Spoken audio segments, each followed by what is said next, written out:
요한복음 14장 22절부터 31절까지 되겠습니다. 22절을 제가 먼저 읽지요. 가로딘 아니 유다가 가로되 주여 어찌하여 자기를 우리에게는 나타내시고 세상에게는 아니하려 하시나이까. 예수께서 대답하여 가라사대 사람이 나를 사랑하면 내 말을 지키리니 내 아버지께서 저를 사랑하실 것이요 우리가 저에게 와서 거처를 저와 함께 하리라. 나를 사랑하지 아니하는 자는 내 말을 지키지 아니하나니 너희의 듣는 말은 내 말이 아니요 나를 보내신 아버지의 말씀이니라. 내가 아직 너희와 함께 있어서 이 말을 너희에게 하였거니와 보혜사 곧 아버지께서 내 이름으로 보내실 성령 그가 너희에게 모든 것을 가르치시고 내가 너희에게 말한 모든 것을 생각나게 하시리라. 평안을 너희에게 끼치노니 곧 나의 평안을 너희에게 주노라. 내가 너희에게 주는 것은 세상이 주는 것 같지 아니하니라. 너희는 마음에 근심도 말고 두려워하지도 말라.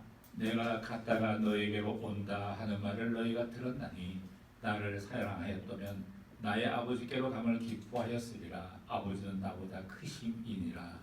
이제 일이 이루기 전에 너희에게 말한 것은 일이 이룰 때에 너희도 믿게 하려 함이라. 이후에는 내가 너희와 말을 많이 하지 아니하리니 이 세상 임금이 오겠습니다. 그러나 저는 내게 관계할 것이 없으니 오직 내가 아버지를 사랑하는 것과 아버지의 명하신 대로 행하는 것을 세상으로 알게 하려 함이로라. 이런 예, 31절까지 있고요. 오늘의 말씀은 평안을 너에게 주노라 라는 제목이 되겠습니다. 다음 주에는 또 믿지 않는 분들이 몇 분 오신다 그래서 다음 주에는 그 전도 설교를 준비하려고 합니다. 요한복음 한번 쉬고 그 다음 주 20일은 제가 오사카 가서 설교를 하기 때문에 그날은 이제 영상으로 설교를 대신하고자 합니다. 예, 오늘은 평안을 너에게 주노라 라는 제목입니다. 우리는 요한복음 14, 15, 16장 말씀을 통해서 예수님께서 다락방에서의 가르침을 배우고 있습니다. 마치 마태복음의 5장, 6장, 7장에 나오는 산상수훈과 같습니다. 요한복음 13장과 14장에서 4명의 제자가 예수님께 질문하는 것으로 시작하고 있습니다. 첫 번째로 베드로가 나섭니다. 예수님께서 자꾸 떠난다고 말씀하시니까 이 베드로는 주여 어디로 가십니까? 라고 물었습니다. 예수님께서 말씀하시기를 내가 가는 곳으로 내가 지금은 올 수 없지만 나중에는 오리라 오게 될 것이다 라고 말씀하셨습니다. 그러자 베드로가 주여 제가 지금은 어째서 주님을 따라갈 수 없습니까? 라고 재차 물었습니다. 이에 대해서 예수님은 불안해하는 제자들 향해서 말씀해 주셨죠. 너희는 마음에 근심하지 말라. 하나님을 믿으니 또 나를 믿으라. 라고 하시면서 예수님을 따르는 사람들을 위해 처소를 예배하러 가심을 상기시켜 주셨습니다. 두 번째는 현실주의자 도마가 나섭니다. 주여 저희는 주께서 어디로 가시는지 알지 못하는데 그 길을 어떻게 알겠습니까? 라고 말을 합니다. 이에 대해서 예수님께서는 나는 길이요 진리요 생명이니 나를 말미암지 않고는 아버지께 올 자가 없느니라 라고 말씀하셨습니다. 그러고 나서 세 번째로 빌립이 또 나섭니다. 주여 우리에게 아버지를 보여주시옵소서 그러하면 족하겠나이다 라고 고백했습니다. 예수님은 빌립아 내가 그렇게도 오랫동안 너희와 함께 있었는데 내가 나를 모르느냐 누구든지 나를 본 자는 아버지를 본 것이다 라고 말씀하셨습니다. 또 네 번째로 가롯 유다가 아닌 다른 유다가 또 등장합니다.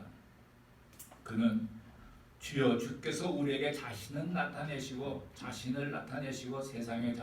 세상에는 자신을 나타내지 않으시는 까닭이 무엇입니까? 라고 물었습니다. 유다는 예수님의 여러 가지 그 대답이 이해되지 않는 듯 질문을 합니다. 앞에서 세 명의 제자가 질문한 것을 종합해서 정리해봐도 이래도 이해가 안 되고 저래도 확신이 서지 않는 것입니다. 아마도 이것은 신앙생활 하는 모든 사람의 고민일지도 모릅니다. 설교도 많이 듣고 기도도 많이 하고 찬양도 하고 모든 것에 대해서 잘 알고 있는 것 같은데 도무지 시원하게 뚫리지 않는 것입니다. 어느 날은 성령 충만했다가 어느 날은 또 곤두박질하고 어느 날은 또 찬양하는 둥 이랬다 저랬다 하는 것입니다. 위기나 시련이 닥치면 금세 과연 하나님은 계시는 것일까? 이렇게 의심을 해서 믿음에 굳게 서지를 못합니다. 예수님께 질문했던 네 제자들도 우리와 똑같은 현상을 보입니다. 그래서 자꾸 의심 들면서 질문하게 되는 것이죠. 이런 영적인 상태인 제자들에게 예수님께서 대답해 주셨습니다. 오늘의 본문 23절을 한번 보시겠습니다. 시작. 예수께서 대답하여 가라사대 사람이 나를 사랑하면 내 말을 지키리니 내 아버지께서 저를 사랑하실 것이요 우리가 저에게 와서 거처를 저와 함께 하리라. 진리는 보편성과 동시에 배타성을 갖고 있습니다. 특히 천국의 진리는 모든 사람에게 골고루 적용되는 보편성을 갖습니다. 예수님을 믿는 사람이나 믿지 않는 사람이나 모두 알아들을 수 있는 것입니다. 한편으로 진리는 특정한 사람들에게 제한적으로 이해되는 배타성을 갖고 있습니다. 그래서 타 종교를 갖고 있거나 무신론 자들은 기독교는 너무 독선적이다. 왜 너희에게만 구원이 있다고 주장하느냐라고 대듭니다. 그들에게 있어서는 진리에 대해 배타성으로 나타납니다. 이 배타성을 무마하려고 적당히 타협하면 큰 문제가 생깁니다. 그 중에는 유명한 목사님들 가운데 예수 이외에도 구원이 있는 듯 말하는 목사님들도 계세요. 예수님께서 말씀하셨듯이 마지막 때에 배도하는 일이 있을 것이다 이런 말씀도 하셨습니다. 진리는 타협하면 안 됩니다. 예수님은 진리 그 자체이십니다. 독선적이다 배타적이다 말해도 할 수 없습니다. 예수 이외에는 구원을 준 다른 이름이 없습니다. 이 말을 듣고 또 기분 나빠할 사람이 많습니다. 종교다원주의자들이죠. 그러나 기분이 상해도 진리는 비켜갈 수가 없는 법입니다. 성경은 하나님을 믿는 사람들에게 이해되는 것이고 하나님을 믿지 않는 사람들에게는 하나의 신화나 문서에 불과합니다. 일반인에게는 너무나 이해되지 않는 책이 성경입니다. 이것이 성경의 보편성과 배타성에 대해서 잘 말해주는 부분이라고 할 수 있습니다. 성경 말씀은 예수님을 구세주로 믿고 받아들인 사람들에게는 감동적이고 큰 능력으로 나타나지만 그것이 모든 사람에게 적용되지는 않습니다. 예수님의 말씀을 듣는다고 그분의 제자가 되는 것도 아닙니다. 설교 말씀을 듣는다고 모든 사람이 감동하는 것도 아닙니다. 예수님을 사랑하는 사람만이 진리의 성경 말씀을 받아먹는 것입니다. 다음은 24절을 보시겠습니다. 24절 시작. 나를 사랑하지 아니하는 자는 내 말을 지키지 아니하나니 너희의 듣는 말은 내 말이 아니요 나를 보내신 아버지의 말씀이니라. 예수님을 사랑하지 않는 자는 그분의 말씀을 받아들이지 않고 지키지 않는다는 뜻입니다. 그 말씀에 대해 도무지 이해할 수 없기 때문에 받아들이지 않고 거부하는 것입니다. 마치 씨앗이 땅에 떨어졌는데 딱딱한 땅이나 돌밭이나 가시덤불에 떨어진 것처럼 말씀을 들어도 그냥 흘러내버리는 것입니다. 우리가 듣는 말씀은 예수님을 이 땅에 보내신 하나님 아버지의 말씀인 것입니다. 진리가 없는 세상 사람은 하나님의 말씀을 적극적으로 거부합니다. 불의한 사람은 진리를 배척합니다. 그들은 진실한 사람들이 옆에 있는 것조차 아주 불편해합니다. 그 이유는 자신들의 거짓과 모순이 모두 드러나기 때문입니다. 불의한 자는 진리를 좋아하지 않습니다. 세상 사람들이 하나님을 싫어하는 이유는 그들의 마음 가운데 죄와 사탄의 세력이 가득하기 때문입니다. 마치 돌덩이를 툭치면 햇빛을 받은 지렁이가 꿈틀거리며 도망가는 것처럼 빛이 오면 어둠에 있던 사람들은 당황하며 어쩔 줄 몰라 합니다. 그래서 죽을 힘을 다해서 자꾸 어둠 속으로 더 어둠 속으로 숨어 들어가는 것입니다. 진리에 노출되지 않으려고 은혜의 빛에 들어오지 않으려고 몸부림치는 것입니다. 세상 사람들이 진리를 거부하는 것은, 즉 예수님을 거부하는 것은 인간의 내면에 거짓과 불의가 가득하기 때문입니다. 누군가 그 사실을 들추는 것을 싫어하고 두려워하고 오히려 어둠의 세력을 더 좋아하며 편안해합니다. 겉으로 드러나진 않지만 내면에 온전치 못한 인격과 지저분한 생각이 가득한데 은근히 그것을 즐기는 것입니다. 빛이 있고 진리가 있는 사람들은 불의한 것을 좋아하지 않습니다. 정말 믿음 갖기를 원하는 사람들은 예수님께서는 어둠을 떠나 더 이상 죄를 짓지 말라라고 말씀하기보다는 성령을 받으라라고 말씀하십니다. 성령님이 임하시면 사람들은 자연히 어둠에서 떠나고 죄를 멀리하며 능력 있는 삶을 살게 됩니다. 다시 말해서 죄를 짓지 않으려고 애쓰기보다는 성령을 받으라는 것입니다. 요한복음 14장의 핵심은 보혜사 성령님에 관한 것입니다. 다음은 빌립의 질문이 있었는데 주여 아버지를 보여주시옵소서 그리하면 내가 족하겠나이다. 이런 질문에 대해서 예수님이 첫 번째로 보혜사 성령님에 대해서 언급하신 것입니다. 또 가롯 유다가 아닌 다른 유다의 질문을 통해서 예수님은 두 번째로 보혜사 성령님에 대해서 언급하고 계십니다. 25절과 26절을 보시겠습니다. 시작.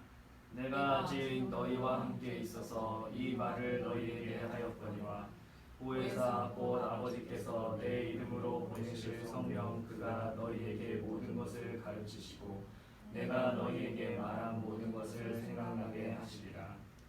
예수님께서 죽음에서 부활하시고 승천하시면 보혜사 성령님이 오신다는 것입니다. 예수님은 보혜사 성령님에 대해서 짧고 분명하게 정의해 주십니다. 보혜사란 하나님 아버지께서 예수님의 이름으로 보내시는 성령님입니다. 기독교의 2000년 역사가 오늘날까지 유지해 온 것은 성령님의 은혜 덕분입니다.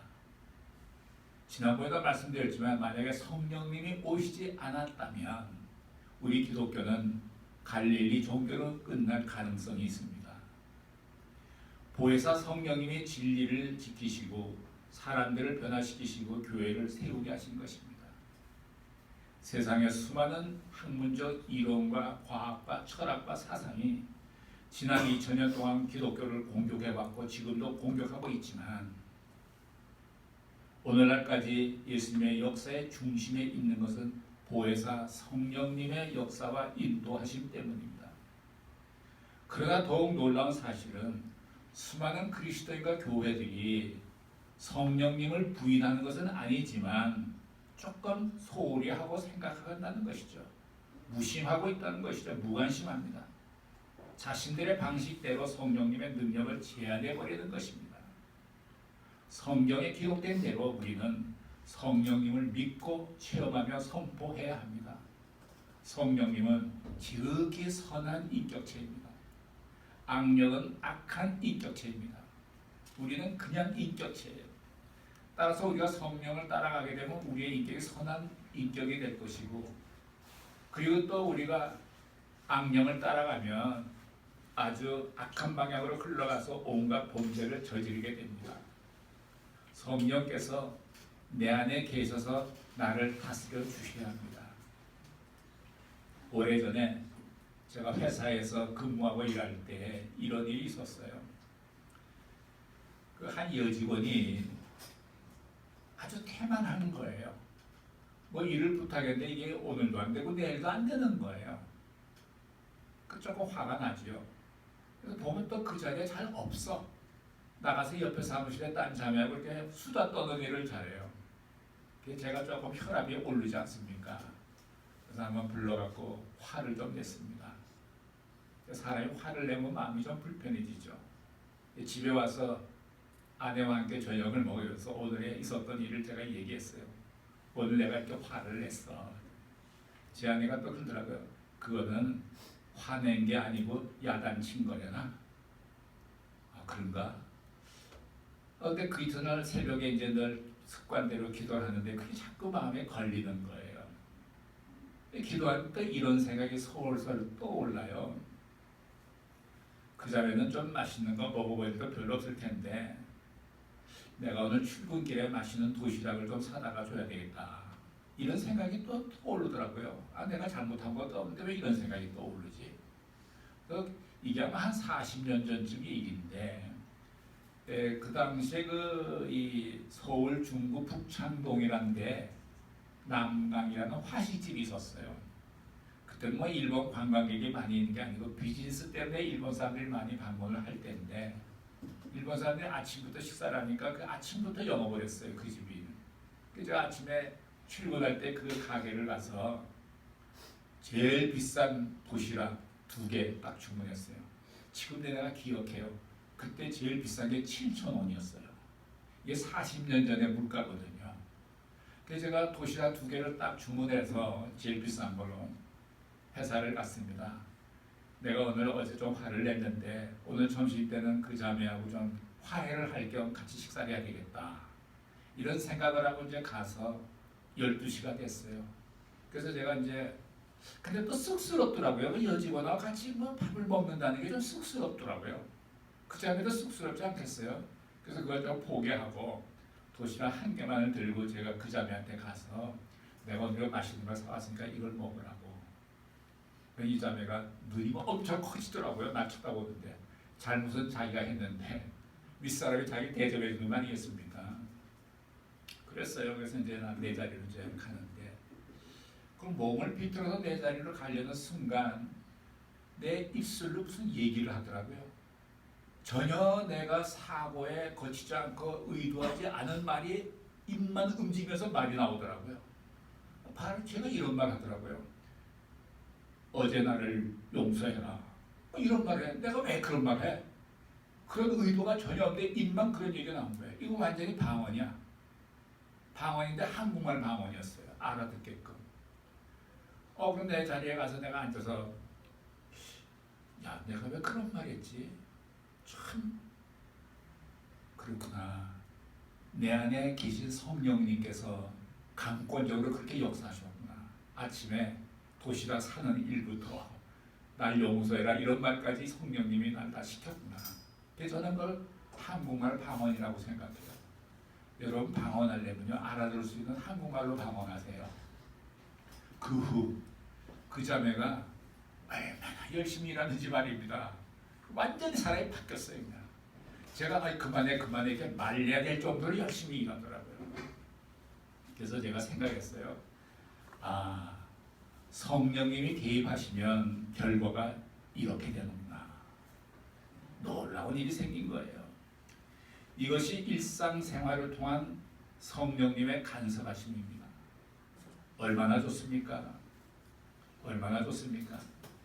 과거에 성령님을 체험한 여러분들이 있다면 더욱 새롭게 체험하시기를 바라요. 저는 이런 사건이 참 많습니다. 성령님을 체험하지 못한 사람은 목마른 사슴의 시냇물을 찾아 칼국한 같이 간절히 사모할 수 있기를 축원합니다. 하나님 아버지께서 예수 그리스도의 이름으로 보내시는 그 성령님을 받고 그 안에서 신앙생활하게 될 때에 성경에 기록되어 있는 모든 사실을 실제로 경험하게 됩니다. 평소 다른 사람을 미워하고 화를 잘 내던 사람도 성령님의 임재를 경험하게 되면 곧 이웃을 사랑하게 되고 항상 웃게 됩니다. 이상하게도 말이 많고 실수가 잦던 사람도 성령 체험하면 모든 면에서 여유를 보이고 위기에 처해 어렵다 하면 예수님께 의지합니다. 이런 말을 저절로 하게 됩니다. 성령님이 임하시면 사람은 두 가지 경험을 하게 됩니다. 오늘 말씀처럼 하나는 성령님이 모든 것을 가르쳐주고 깨닫게 해주신다는 것입니다. 성령님의 특징은 한마디로 가르쳐주시는 것입니다. 성령 체험이 있으면 기적, 부활의 진리가 이해되기 시작합니다. 보혜사 성령님의 사역은 주님의 진리의 말씀을 깨닫게 하고 이해하도록 인도하시는 것입니다. 또 하나는 보혜사 성령님은 예수님이 하신 말씀을 자꾸 생각나게 하신다는 것입니다. 어떤 사람은 성경 말씀을 읽기는 했는데 생각이 나지 않습니다. 설교를 듣긴 들었는데 뭘 들었는지 생각이 나지 않습니다. 그런가 하면 어떤 사람은 성경 말씀, 하나님 말씀이 항상 샘솟듯이 생각이 납니다. 그것은 무슨 IQ, 기억력, 추리력과는 상관이 없는 일입니다. 성령이 임하시면 하나님의 말씀이 계속 생각나게 되는 것입니다. 성령님이 임하시면 영적 진리에 대해 깨닫게 해주십니다. 예를 들어서 누가복음 10장에 보면 선한 사마리아인의 비유를 예수님께서 말씀하셨습니다. 누가복음 10장 30절에 있는데 자막이 없죠? 예, 제가 읽겠습니다. 예수님께서 대답하여 가라사대 어떤 사람이 예루살렘에서 여리고로 내려가다가 강도를 만나매 강도들이 그 옷을 벗기고 때려 거반 죽은 것을 버리고 갔더라. 여러분도 잘 아시는 구절이 아니겠습니까? 저는 평소에 누군가 길을 가다가 불행히도 강도를 만났구나, 무참히 폭행을 당하고 다 빼앗기고 거의 죽게 되었구나, 참 안됐다, 이렇게 생각을 했는데 성령께서 깨닫게 해주시면 구체적인 해석이 나오더라고요. 이 사람이 지금 예루살렘을 떠나서 여리고로 향하던 중이었습니다. 예루살렘은 성전이 있는 곳이고 하나님의 임재가 있고 예배가 있는 영적으로 축복된 장소입니다. 그런데 그가 향한 여리고는 어떤 곳입니까? 이스라엘 백성들이 출애굽해서 가나안 땅으로 들어갈 때 첫 번째 점령한 성읍입니다.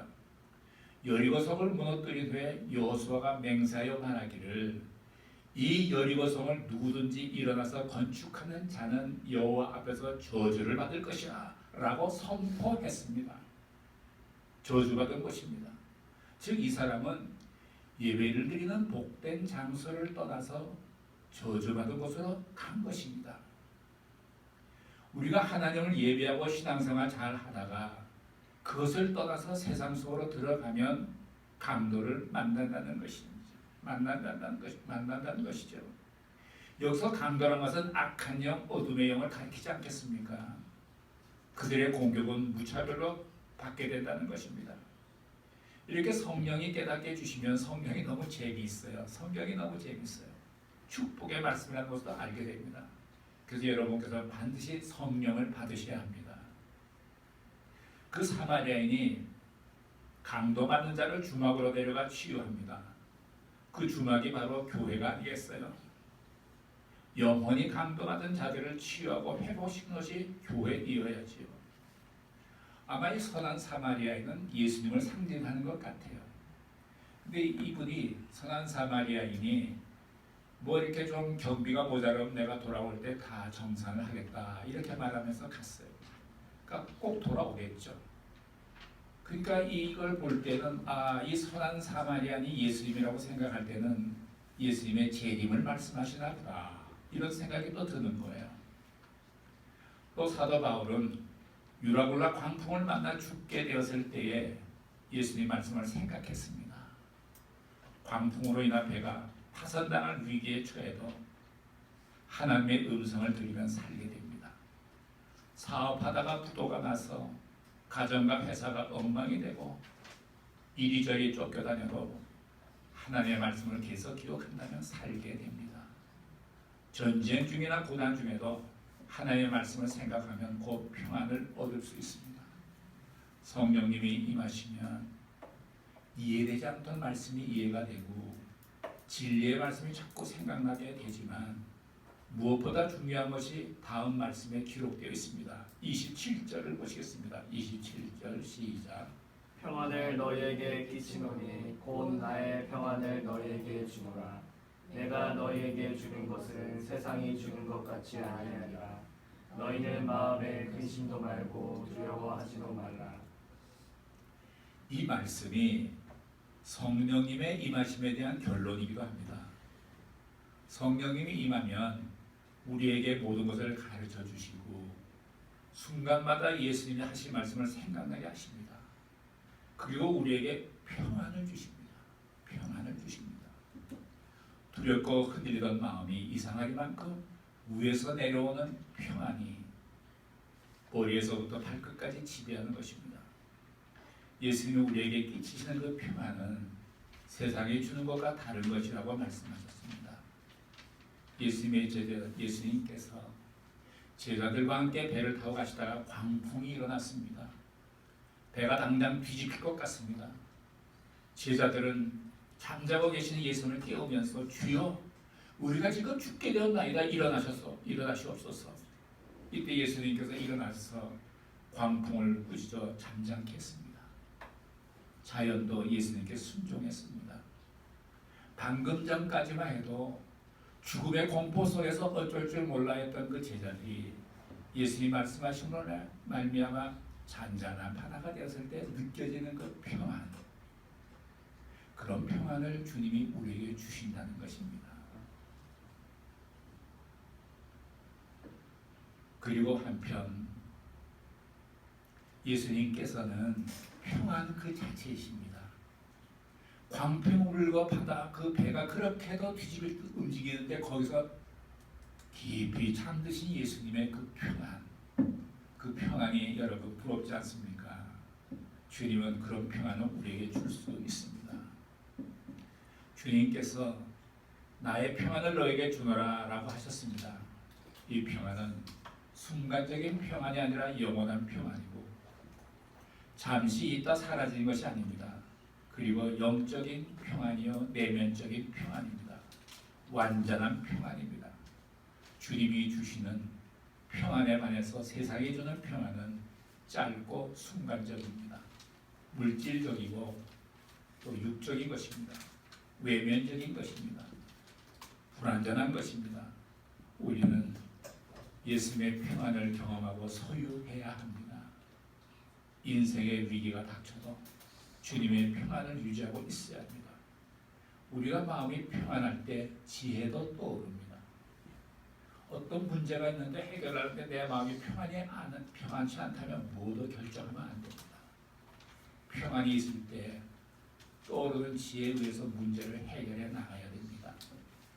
이 시간에 예수님의 평안이 함께 하시기를 축원합니다. 성령님이 임하셔서 진리의 말씀을 깨닫게 해주시고 예수님의 말씀을 생각나게 해주시기를 축원합니다. 하나님의 말씀이 우리를 지배하게 될 때에 예수님이 끼치시는 평안이 우리를 다스리게 될 것입니다. 예수님의 이름으로 여러분들에게 권면합니다.